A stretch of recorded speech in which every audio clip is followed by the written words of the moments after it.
Welcome to part 2 of the top 3 most influential islands. Back in the studio today are our 3 co-hosts, Associate Professor Thomas Burgess, Professor Ernie Tucker, and myself, Lieutenant Mac Anderson. In part 1, we discussed 3 islands, Zanzibar, the Falklands, and Iceland. In part 2, we'll discuss 3 additional islands and ultimately come to a decision of who deserves the moniker of the most influential islands in the world. Well, Mac, thanks so much. And I would like to kind of kick off our discussion in this round talking about Hong Kong. And to me, Hong Kong is an amazingly important island, both historically and in the current day. Its history, of course, is very closely tied to the history in general of imperialism, and particularly British imperialism. Of course, it's famous as a kind of way station for the British to export things that they had been growing in India, such as opium, were very infamous things, into China. But it was also a way station for Chinese goods to go out. It was just, in general, became a very important conduit of trade with China. And that is what led to its modern importance. It became, after the 19th century and into the 20th century, a very important location of international financial activities of all kinds. I mean, it was connected to, of course, the British financial activities in the city of London, but Hong Kong itself spawned several extraordinarily important commercial empires across Asia that have connections now all the way even to North America. People, for example, in Canada talk about Vancouver, British Columbia, as a miniature Hong Kong because of the amazing family connections of people from Hong Kong to British Columbia. So Hong Kong, in many ways, has been very important in the world system. And I would say, though, at the moment, it is so important in the Chinese story. China is in the midst of a huge discussion, we can call it, about what is the meaning of being Chinese and what Chinese society is going to look like. Hong Kong, of course, being a British colony first, now what we would call a special area of China, has always had a different political, social, and economic system, connected to China but separate from it. The Chinese now have signaled that they're uncomfortable with this, and it's an unresolved problem. The problem for the Chinese is whether or not they're uncomfortable with it, they still have to and want to live with Hong Kong as a major economic force. So they're trying to divorce the political implications of their control of Hong Kong from the economic implications. And that's an unresolved story. So to me, this is one of the reasons I think Hong Kong, both historically and at present, is one of the most interesting islands. And of course, Hong Kong has a mainland section too. So I can talk a little bit about that. But the essence of Hong Kong is found on Hong Kong Island, and it's, to me, a very interesting place. Yeah, thanks, Ernie, for those comments on Hong Kong. And this is very close to my heart because I spent a summer teaching English there in my mid-20s, and it's painful to see what the Chinese in Hong Kong have endured in recent times due to this official campaign of suppression of dissent. So you raise a very important point, is Hong Kong is a test case of what the Chinese regime can get away with. If they can suppress dissent in Hong Kong, then what's preventing them from doing so on the mainland? I want to also point out that Hong Kong is also really influential because it was one of these Asian tiger economies after World War II that really took off, and kind of not just Hong Kong, but South Korea, Taiwan, Japan, etc., Singapore, of course, and they really kind of showed the world this alternative form of economic development, which has led to hundreds of millions of people being lifted out of poverty through free market principles, primarily in the private sector. So Hong Kong played a key role in that transformation. Indeed, it did. And it's perhaps the most frustrating thing about Hong Kong is the is it still an unresolved story, I guess. It's hard to know where it's going to go. There's so many different important strands and so many dramas that it plays a part in. And you've signaled some other ones too there. So right. Thank you. Yeah. Ernie, I'll tell you, I've been on a real opium kick lately, and by that I mean the history of opium. So I'd like to know more about the specific role that Hong Kong played. Was it simply a distribution hub, or was there kind of a deeper influence when we talk about the opium wars in Hong Kong? Well, of course, the opium wars are what really, Hong Kong is kind of the result of the opium wars. The opium wars were kind of the initial foray. They represent the kind of the conflict between the British and the Chinese over the initial foray, and the attempt of the Chinese to put some controls on the British. And the British, as much as they were exporting opium, paradoxically and interestingly, the British are always very big insisters on the rule of law, right? So they wanted to get a bunch of opium addicts in China, but legally, in a sense. And it sounds like a roundabout thing to say. But I think that there was a feeling that the British commercial interests sort of look the other way of the British moral interests in terms of this pushing the opium. And it's interesting that I think there were always a lot of anti-opium activists, particularly among British clergy, for example, who were missionaries, let's say in India, also some who were in Hong Kong itself. But their voices were never quite as loud as those in the city of London. I think of a company, the most famous company I think of is Jardine Matheson, which is one of the quintessential British companies of Hong Kong. Now it's a very a bulwark of modern global capitalism and trade.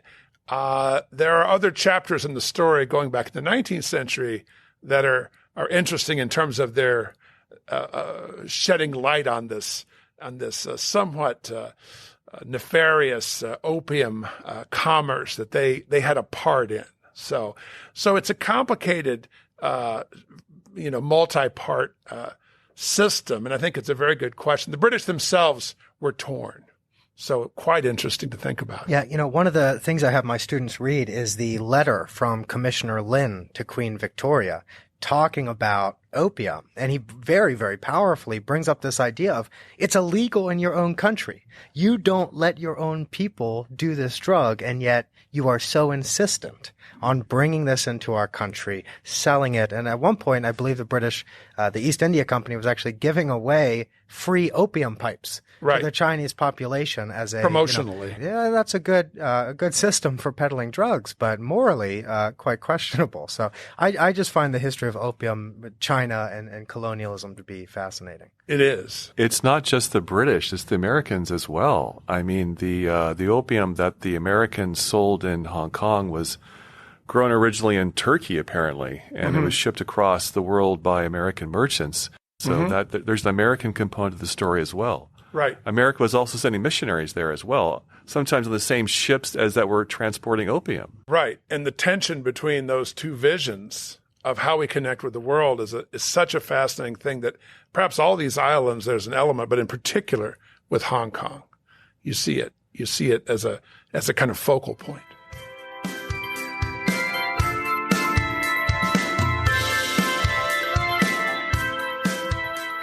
I want to turn the floor over to Mac now to talk about another, to me, fascinating island, Cuba. Yeah, absolutely. So Cuba, we talked in episode 1, considering Zanzibar the Cuba of Africa. And so now continuing with our Cold War theme and the importance of islands to the Cold War, we'll talk about the Cuba of Cuba. And from the Battle of Santiago to the botched Bay of Pigs invasion to the superpower showdown during the Cuban Missile Crisis, the island of Cuba has had an outsized impact on the course of history. Colonized by Spain for over 400 years, the fight for Cuban independence began in earnest in 1868 and continued for the next 3 decades. In the late 1890s, as the fighting became ever more vicious, the United States sent the USS Maine to Havana to protect American interests on the island. Following the mysterious explosion of the warship in Havana Harbor, the U.S. declared war on Spain, thus beginning the Spanish-American War. Just months later, at the Battle of Santiago on the opposite end of the island as Havana, the American fleet soundly defeated the Spanish fleet, thus eliminating the last major elements of Spanish naval power, vanquishing Spain from the Caribbean, and earning Cuba its independence. Following the war, the Platt Amendment gave the U.S. an indefinite lease for the now infamous naval base at Guantanamo Bay. In the first half of the turbulent 20th century, Cuba went through a number of different governments, with each seemingly more flawed than the next. After a 7-year military dictatorship, communists under Fidel Castro overthrew that government and established the communist government that we're familiar with today. As the closest Soviet ally to the United States, Cuba posed a number of diplomatic and military challenges. In his memoirs, Robert Kennedy notes that the tensions over Soviet missile sites in Cuba, quote, brought the world to the abyss of nuclear destruction and the end of mankind. Additionally, Cuba played a huge role in the various proxy wars that took place in Africa during this time, sending advisors to various African governments. And still today, over 20 years after the end of the Cold War, tensions between the U.S. and Cuba remain rocky. And folks, if potential nuclear abyss and the total end of mankind is not influential, then I'm not quite sure what is. Yeah, picking up on the Cold War theme there, Mac, you make some really important comments, and just wanted to also add to that Che Guevara was the originator of this idea of tricontinentalism. Let's confront the U.S. imperial monster with not just one Vietnam, but 3 Vietnams on 3 different continents, hence tricontinentalism. And he put his money where his mouth was. He went off to the Congo to fight there in the 60s, and then eventually Bolivia later on. So you're right in pointing out that the Cubans had this outsized influence in shaping the Cold War, especially in places like Africa. At one point, the Cubans had thousands of soldiers fighting in Angola, thousands also in Ethiopia, and Castro even failed to do so, but tried to set up this federation of like-minded socialist Red Sea states, Somalia, Ethiopia, and South Yemen, which went nowhere for obvious reasons, but that was his goal and dream for a while. So, yeah, Cuba, we often forget how much it was punching above its weight in the Cold War. And I think, Thomas, as well, today at least, we think of Cuba as a pretty insular place, right? That's a self-contained unit. And we forget all of the influence it had during the Cold War, whether it was sending cultural attachés, military forces, right? It was very much doctors, absolutely, very much not an insular island. It had its, I don't want to say claws, but it had its fingers in a lot of different pots trying to promote the virtues of communism.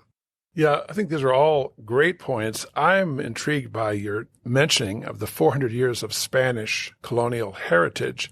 And the part that intrigues me the most about that is something that I have come to love over the last few years, which is Cuban music. I'm a fanatical devotee of Celia Cruz, who's one of the great, she's like the Ella Fitzgerald of Cuba, and passed away recently, but absolutely stunning. And Cuban music to me has been so important in all of Latin music as a kind of lodestone for how to the blend of African and European and Caribbean rhythms and things.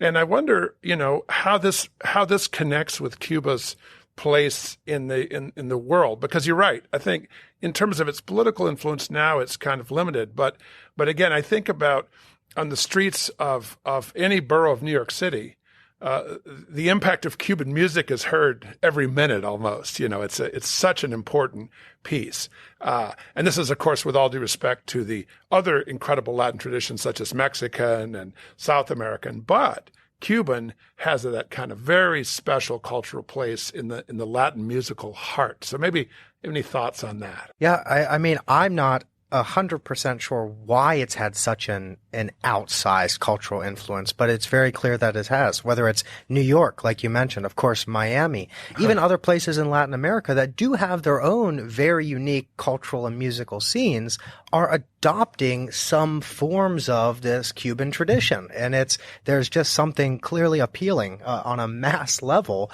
about the arts and the culture of these musicians and the musical traditions that are coming out of Cuba. Indeed. It's amazing.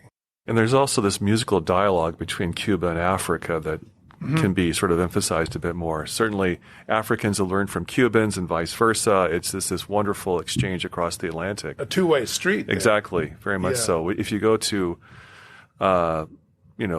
clubs in Africa, you'll hear Cuban-style music being played, or at least influenced by the Cubans. So I want to go even further back in time and just mention a couple things why Cuba was influential, and that is Spanish treasure fleets that almost all of them stopped at some point in Havana for, to make the long preparations for the Atlantic crossing. So it was the heart of Spanish America. Yeah. Havana there's no way around that. It was the heart of Spanish America. It was the great stopping off point from Europe, of course, and then the launching point to that Spanish American Empire. Exactly. Yeah.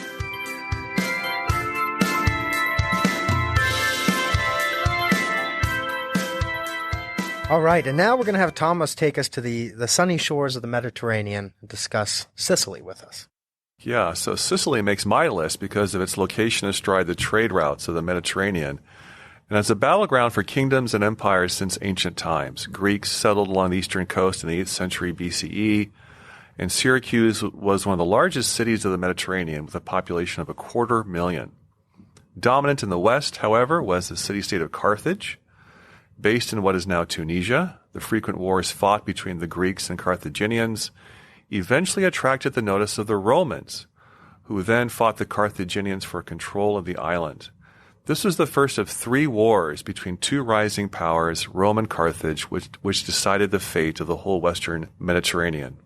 After several centuries of Roman rule, Muslims from North Africa invaded. After decades of fighting and repeated rebellions on the part of Sicily's Christian inhabitants, the Muslims defeated all resistance. Under Muslim rule, Palermo became the 3rd largest city in Europe, behind only Constantinople and Cordoba. Much of the island converted to Islam and the economy thrived. But then in the later 11th century, the Normans, the Christianized descendants of the Vikings, conquered the island in what some historians regard as the first in a series of many crusades against the Muslim world. Muslim rebellions continued, however, for another 150 years. It wasn't until the 1240s that one can say the island was Latinized and the Muslim population either converted or expelled. And so Sicily was influential in ancient and medieval times because of its strategic location and the willingness of powerful peoples to fight wars to acquire its port cities and rich soils.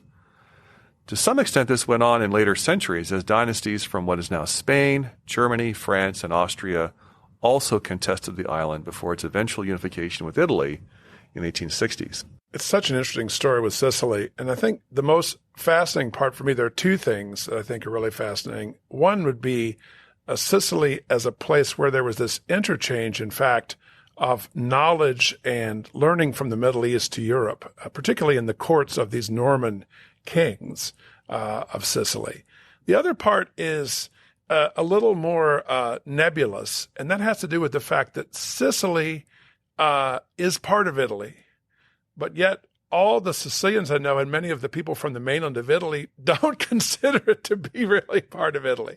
And it's interesting to think about, how that non-Italianness and Italianness has kind of been an interesting tension in the way Sicilians think about themselves. Yeah, I use the word unification, but that should be maybe in quotation marks because clearly there is this strong regionalism in Italy between northerners and southerners, with Sicily being in some ways at the very, forefront of this confrontation, so to speak, between regional types, what have you. I was wondering, Thomas, we associate the Normans, of course, with 1066, the invasion of England. We never really, I think, associate Normans with Sicily anymore. What happened to the Normans in Sicily? How did they get to this part of the world is your question, basically. Essentially, yeah. Yeah, I mean, they came from Normandy in northern France to southern Italy, to the toe of the Italian boot, originally as mercenaries, as sought-after soldiers in the almost constant fighting of that period in southern Italy. And then gradually these mercenaries began to assert their own power and to establish their own states, and from which they launched the invasion of Sicily from the toe of the Italian boot. So I guess the Normans who invaded Sicily felt it was just a natural progression from their conquests of southern Italy itself to the island as well. Yeah, that's really neat because it seems like the Normans didn't go there expecting to conquer, right, to create a new kingdom. And it was kind of happenstance, right? They were hired as mercenaries, go to this land after a period of years, kind of group together and say, let's just kick the Muslims out. Interesting. Yeah.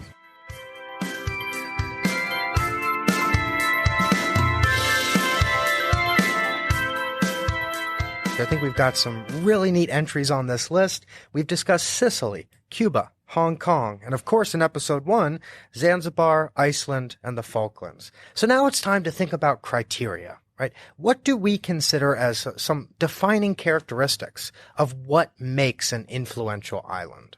I think islands cannot just be stepping stones. They have to be pivots of world history in and of themselves, exercise influence beyond their shores to neighboring territories. Mm-hmm. And I think that the influence has to be multidimensional.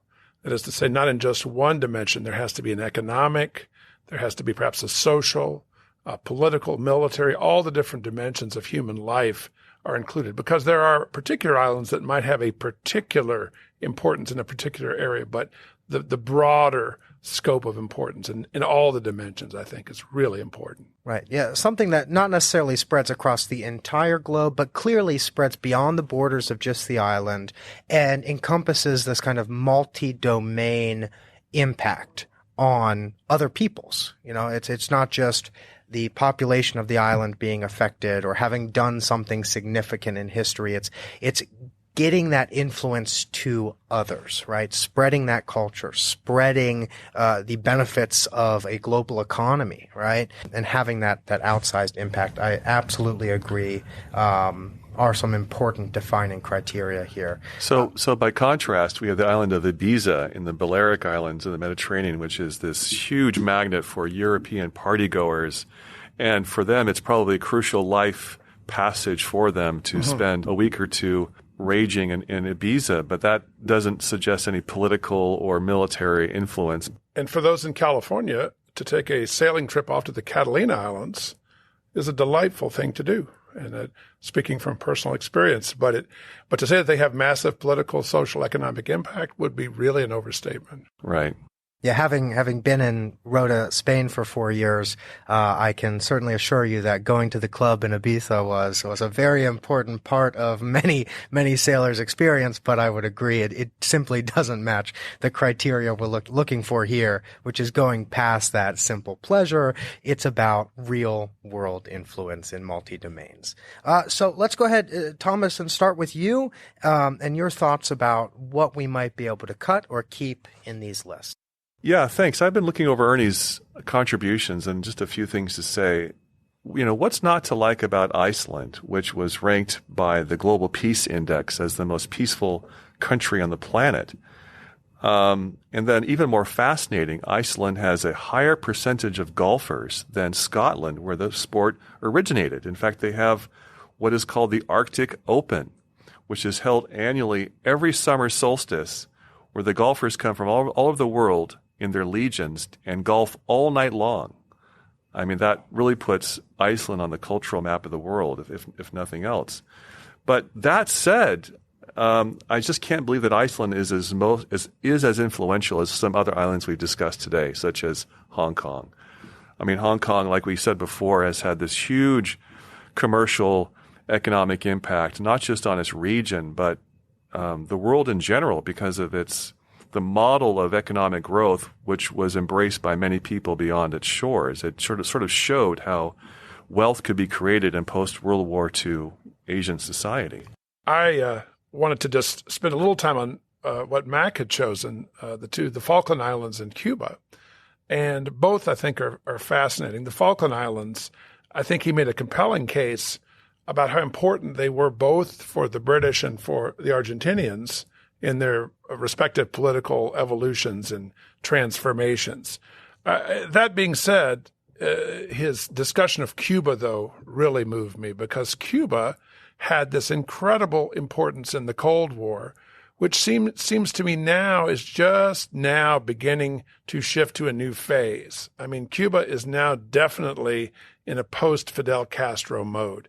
Fidel has been dead for a little while, but it's only now, I think, with the beginnings of this new phase that we're going to see the emergence of a Cuba that's going to perhaps go back to what Cuba had historically been in the years and centuries before Fidel and before the communists, which was its role as this incredibly important center culturally and also perhaps economically in many ways too for the Americas. And also, of course, as Thomas, as you mentioned, all the African connections that it will continue to have and all those things. So I really think of the two that you presented, to me, Cuba was the Falklands are cool, but Cuba was really central.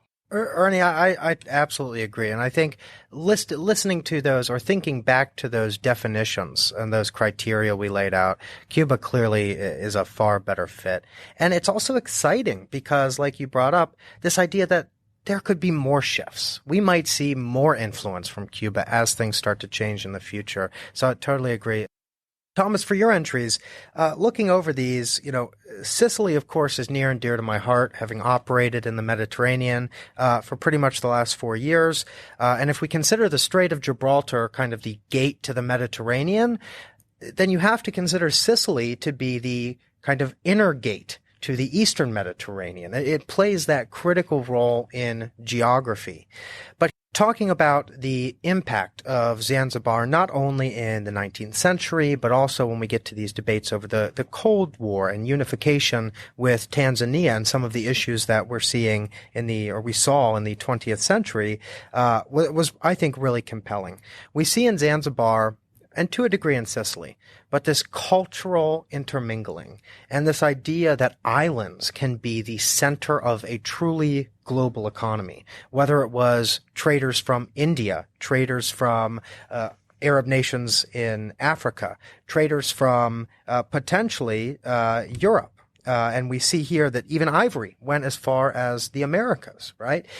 This relatively small island is acting as the centerpiece to a burgeoning global economy and creating that interconnectedness that Sicily, being relatively protected and isolated in the Mediterranean, simply couldn't have the claim to do. So I think that from that point, the intermingling of cultures, the spread of influence via global trade, Zanzibar to me is a more compelling story. That's very interesting and reminds me of, the word insular comes from the word island, and it means sort of isolated, insular. But in fact, it's quite the opposite. Zanzibar is very cosmopolitan. I've been there many times, and I always feel in Zanzibar to be very close to Arabia or India or Africa. I'm seeing people from these parts of the world constantly moving through the streets, etc., speaking their different languages, and it's in the visual landscape as well. All these influences coming from the Indian Ocean world. And so I take your point. Definitely, islands can be quite cosmopolitan. And let's not forget one of the most interesting connections, which is Freddie Mercury, whose heritage goes back to Zanzibar, although he was born and, I guess, raised in the United Kingdom. But another interesting connection to Zanzibar. Yeah, he spent years of his childhood in Zanzibar. His parents were Parsi immigrants from India. They were Zoroastrians. And so one of the most famous restaurants in Zanzibar now is called Mercury's in his honor. But yeah, he went off to boarding school in India before going on to the UK, where he made his career as a rock star. So right, we know the rest of that story. Yeah, but his parents actually fled Zanzibar because of the revolution that we just mentioned earlier. Interesting. Yeah.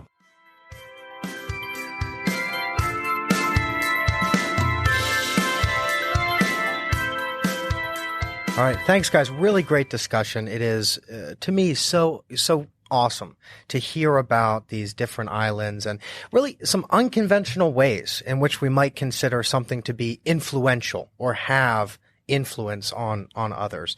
But it looks like we've agreed on 3, and that would be Cuba, Hong Kong, and Zanzibar. Of course, there's plenty more to talk about this subject and some truly great islands that have been left off of this list.